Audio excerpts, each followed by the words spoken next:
नमस्कार दोस्तों, अस्सलाम वालेकुम। चरण स्पर्श, जय श्री राम, जो बोले सो निहाल, सत श्री अकाल। दोस्तों, नशा छोड़ना लोगों के लिए या नशेबाजों के लिए एक बहुत बड़ी बात है, या एक उन्होंने नशे को वो कभी छोड़ भी पाएंगे, है ना? ऐसा मान लिया है कि वह कभी नशा नहीं छोड़ पाएंगे। जिस तरह और लोगों ने माना था, जिस तरह मैंने माना था कि मेरा नशा नहीं छूटेगा। बहुत बुरी हालत से, बहुत बुरी ज़िंदगी से मैं गुजरा, बहुत बुरी ज़िंदगी से और नशेबाज गुजरे। मेरे अलावा करोड़ों लाखों नशेबाजों का यह कहना है कि उन्होंने बचने की उम्मीद या नशा छोड़ने की उम्मीद खो दी थी। वो ये मान बैठे थे कि अब वो इस दुनिया से जाएंगे नशा करते करते, तो क्यों ना दबा के नशा करा जाए, दबा के नशा करा जाए। लेकिन दबा के नशा करने ने या नशे की छोड़ पकड़ने इस कदर शरीर को हार दिया, कमज़ोर कर दिया, ज़िंदगी को बेकार कर दिया, तो इतनी बुरी हालत से जेल, कोर्ट कचहरी, अस्पताल, मरना जीना, मौत को नज़दीक से देखना, है ना? कपड़ों का ढीला हो जाना, ज़िंदगी का ख़राब हो जाना, बिल्कुल सूखा हुआ, बिल्कुल जैसे कि पीलिया हो गया हो, सूख गया हो।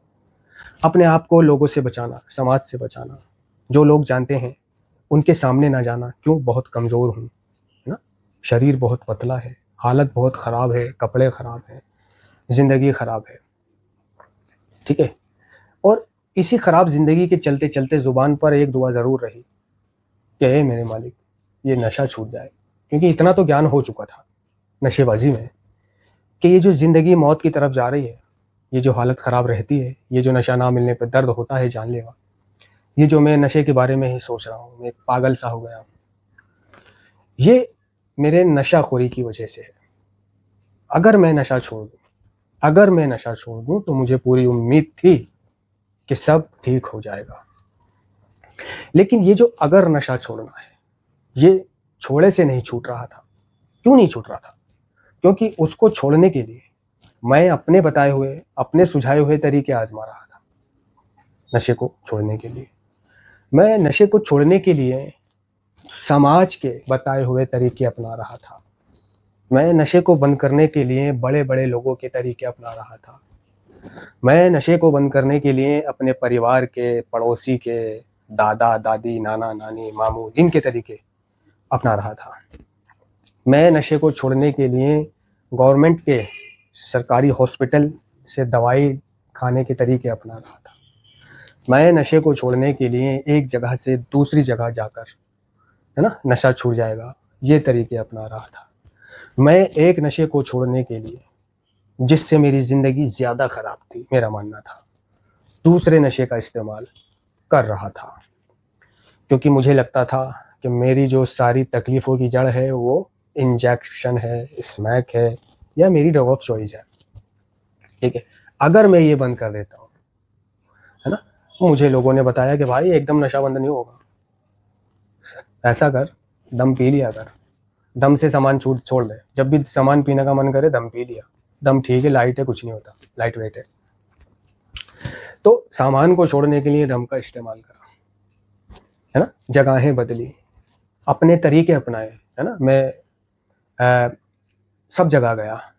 जैसे कि मुझे नारकोटिक्स एनोनिमस के कार्यक्रम में आने के बाद पता चला कि इस बीमारी का कोई जाना माना इलाज नहीं है।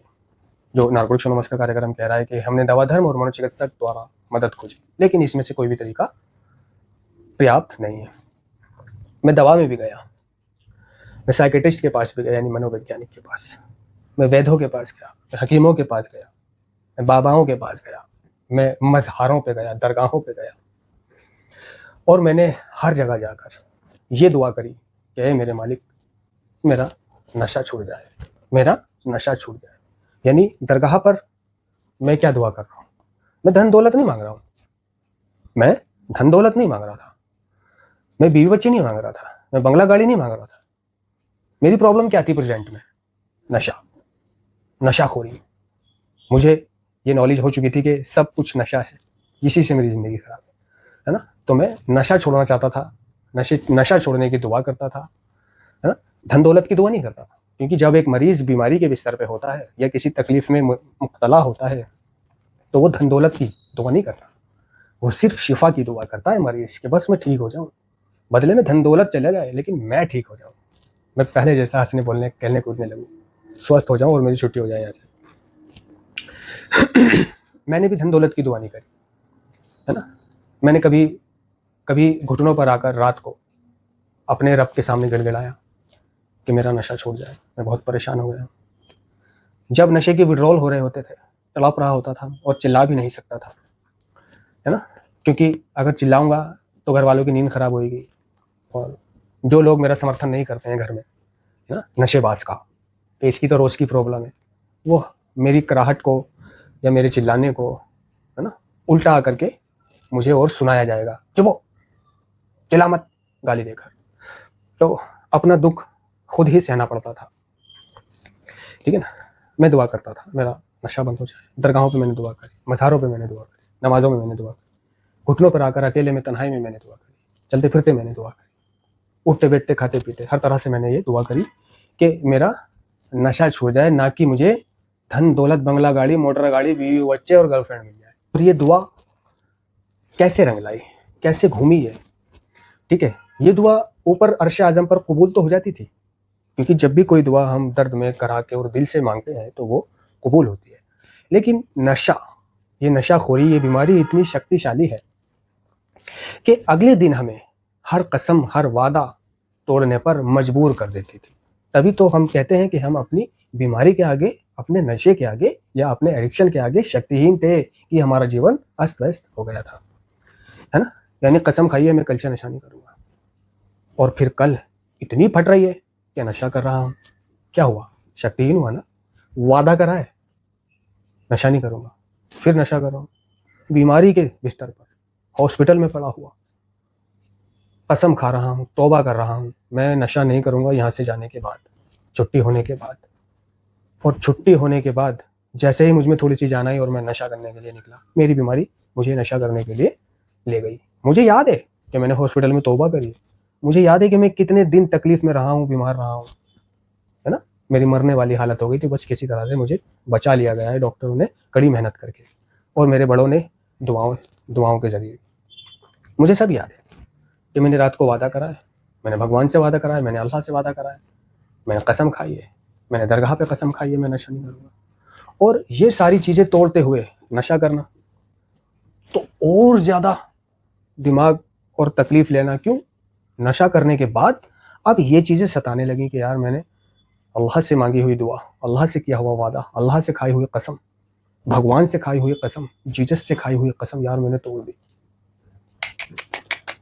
है ना। आत्मगिलानी लेके घूम रहा हूँ, एक तो नशा, परेशान, ऊपर से कसम खा के तोड़ना, ये और दुख साथ लग गया, है ना। घर वालों का भरोसा, जो घर वालों से कहा मैं नशा नहीं करूँगा और फिर नशा करना, अब ये दुख ये गिलानी लेके घूमना, ठीक है। जो दरगाह पे मज़ार पे, है ना, उन बाबा से वादा किया, है ना, जिसके भी मज़ार पे बैठा हूँ और मैं नशा नहीं करूँगा, अब डर लग रहा है कि लो मैंने उनसे खाई हुई कसम और उनसे किया हुआ वादा तोड़ दिया, है ना, भगवान से किया हुआ वादा तोड़ दिया, अब उसका अजाब नाजिल हो रहा है मेरे ऊपर, है ना। अब मैं पाप और गुनाह में मुब्तला हो रहा हूँ, मैं ये आत्मगिलानी लेके घूमता रहता था। तो अब इस आत्मगिलानी को ख़त्म करने के लिए एक नशा और करता था, ताकि नशा मुझे ये सारी चीज़ें भुला दे।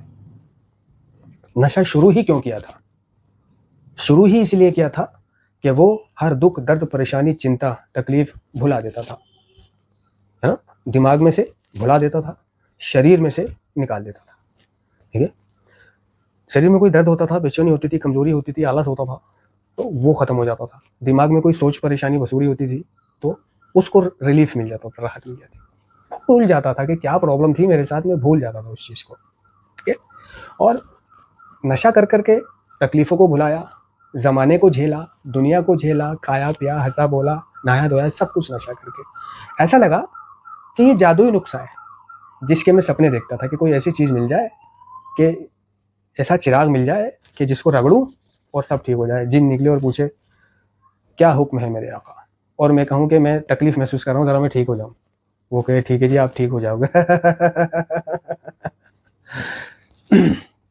है ना, घर की भसूड़ी, स्कूल जाना, होमवर्क करना, टीचर ने काम दिया, है ना, कितने सारे काम होते थे। और एडिक्ट पर्सनैलिटी, ये बीमारी बचपन से ही हमारे अंदर थी ना, एडिक्ट पर्सनैलिटी बचपन से ही थे, तो और वसूली दिमाग पे भारीपन, जैसे स्कूल जाने का मन नहीं करना, पढ़ाई करने का मन नहीं करना, घर पे ये बहाने बनाना कि मुझे पढ़ाते में चक्कर आते हैं, चश्मा लगवा दो, है ना। तो आंखों के डॉक्टर को दिखाने जा रहा हूँ फालतू में, ठीक है। अब आंखों का डॉक्टर कह रहा है आंखें ठीक है, फिर भी ये सादा चश्मा बनवा देते हैं तुम्हारे लिए 0 पॉइंट का, आंखें तुम्हारी ठीक है, ये 0 पॉइंट का चश्मा लगाओ, इससे तुम्हारी नज़र ठहर जाएगी और तुम्हें चक्कर वक्कर नहीं आएंगे और ठीक हो जाएगा, ठीक है। अब दवाइयाँ भी दी उसने और 0 पॉइंट का चश्मा भी दे रहा है बनाने के लिए, लिख दिया नंबर, लेकिन वो चश्मा बनवाया नहीं, बात अलग है, ठीक है ना। कि भाई पढ़ते वक्त मेरे को चक्कर आते हैं, पढ़ते वक्त आंखों से पानी निकलता है, तो आंखों में खराबी है, ठीक है, या फिर दिमाग में प्रॉब्लम है। तो मनोचिकित्सक को दिखाया जा रहा है कि भाई जब ये पढ़ाई करता है तो आंखों में से पानी टपकता है, जब ये पढ़ाई करता है तो इसको चक्कर आते हैं, आंखें मसलता है, ये वो, ठीक है ना। तो मनोचिकित्सक भी अपनी रकम बना रहा है, आंखों का डॉक्टर भी अपनी रकम बना रहा है, जबकि ये कोई बीमारी नहीं थी, जबकि ये कोई बीमारी नहीं थी, ये नेचुरल था। एडिक्टिव पर्सनैलिटी होने के कारण ये बीमारी बचपन से हमारे अंदर थी, तो ये वो बीमारी के लक्षण थे जो सामने आ रहे थे, ठीक है ना। क्योंकि आगे चल के नशेबाज बनना था ना, आगे चल के जीवन अस्त व्यस्त होना था ना, अगर पढ़ लिख लेते तो जीवन अस्त व्यस्त नहीं होता ना, है? है? आज कोई जॉब कर रहे होते, कोई ऑफिस में होते, किसी कंपनी के मालिक होते, या वहाँ नौकरी कर रहे होते, अच्छी जॉब होती, ऐसी में बैठने वाली जॉब होती, नीचे काफ़ी नौकर होते, या अपना काम होता कोई, है ना, बहुत सारे पैसे होते, अच्छी ज़िंदगी, बीवी बच्चा सब कुछ, जैसे और लोग गाड़ियों में घूमते हैं, पर्सनैलिटी है, नौकर चाकर ड्राइवर, ये नहीं होता अगर पढ़ लिए होते तो। लेकिन नहीं, हमें तो नशेबाज बनना था ना, तो इसलिए हमने पढ़ाई नहीं करी, इसलिए कोई काम नहीं सीखा। इसी तरह ज़िंदगी चलते चलते इसी बचपने में कोई नशेबाज मिल गया जो ऑलरेडी पहले से ही नशा करता था, उससे दोस्ती हो गई, ठीक है, और उसने हमारे सामने नशा करा, अपना नशा करा, क्योंकि बचपन से ही एडिक्टिव पर्सनैलिटी थी, ये इसी दिन की तो तलाश थी कि कोई मिल जाए, नशा करने की लालसा दिल में थी। किसी को तंबाकू खाते देख मन करता था कि मैं भी खाऊं, है ना, मैं भी चूना निकालूं, पैकेट निकालूं, डिब्बी आती है तंबाकू की, स्टील की, प्लास्टिक की, जी करता था कि डिब्बी मैं भी रखने लगूं और निकालूं, मसलूं, फटकूं और खाऊं, ठीक है। तो लालायित था नशेबाज, कि दूसरों को देख के करने की इच्छा रखने वाला, कि ये शराबी शराब पी के कैसे मज़े ले रहा है, यार मैं भी पी लूँ, मैं भी मज़े लूँगा, है ना। ये तंबाकू कैसे खा रहा है, वो ये बीड़ी कैसे पी रहा है, ये सिगरेट कैसे पी रहा है ना, और यार ये नशा करके कैसे मज़े ले रहा है।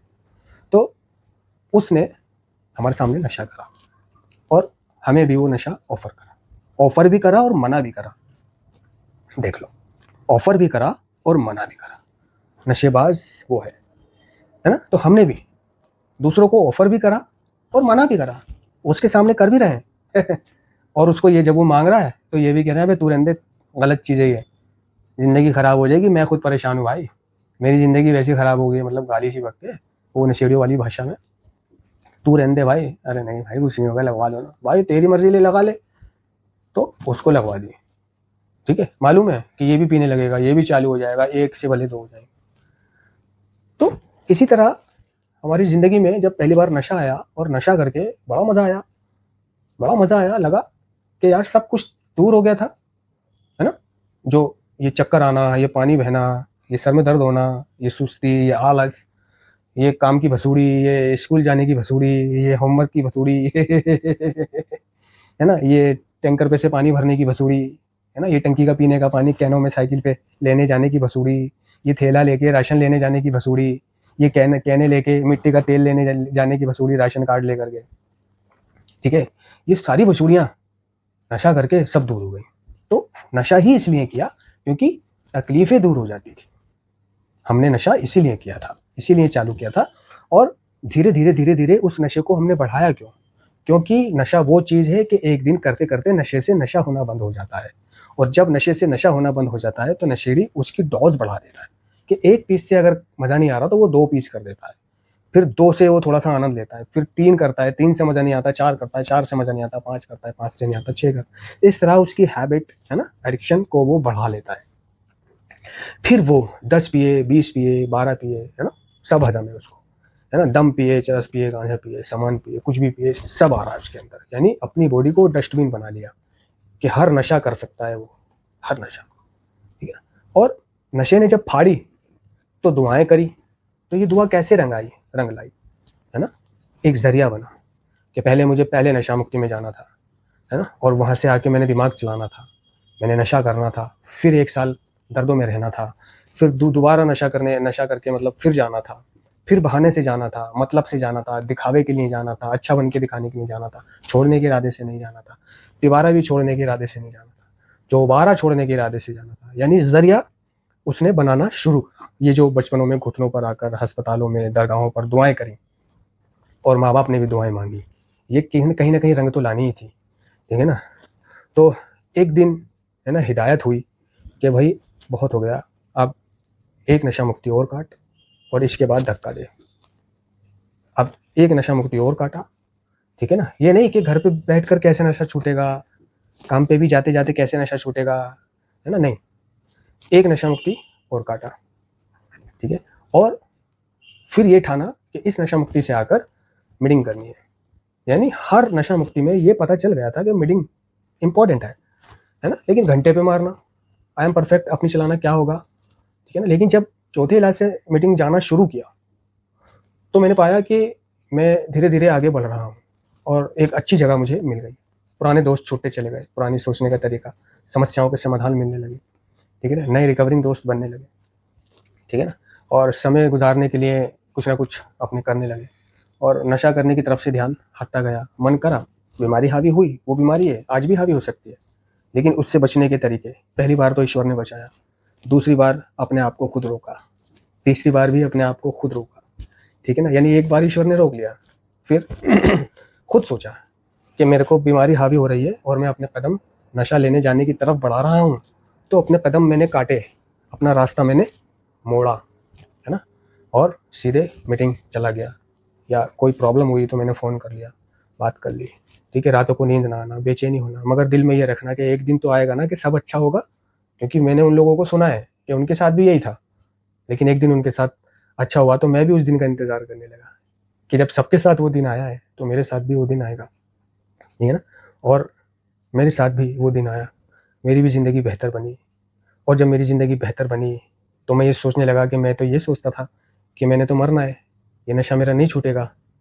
तो नशा छोड़ना दोस्तों कोई बड़ी बात नहीं है ना। सिर्फ एक मन में इच्छा रखने वाली बात है कि नशा छोड़ने की इच्छा अगर है तो उस पर आज और अभी से एक्शन करने की ज़रूरत है, ठीक है ना। जहाँ खड़े हो, जहाँ भी तुम्हें ये मैसेज मिला है, जिस पल भी, उसी पल अपना थैला बैग उठा के किसी न किसी डिटॉक्सिफिकेशन सेंटर भरोसेमंद, है ना, चले जाओ, मन में ये उद्देश्य लेकर के मैंने अपने आप को ठीक करना है और वहाँ से आकर मीटिंगें ज्वाइन कर लेनी है, किसी की नहीं सुननी है।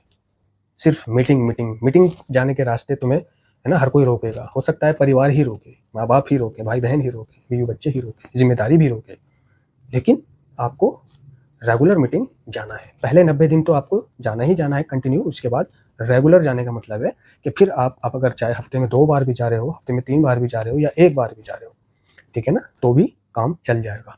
लेकिन जब भी नशा करने की तलब परेशान करे तो हमारे अनुभवों ने हमें सिखाया है कि तुरंत एक रिकवरिंग एडिक्ट से संपर्क करें या मीटिंगों में चले जाएं, ठीक है। ऑनलाइन मीटिंग होती है, ऑफलाइन होती है, कॉल पे बात करो, वगैरह वगैरह करके अपने टाइम को गुजारो और एक दिन आएगा कि सब ठीक हो जाएगा। धन्यवाद।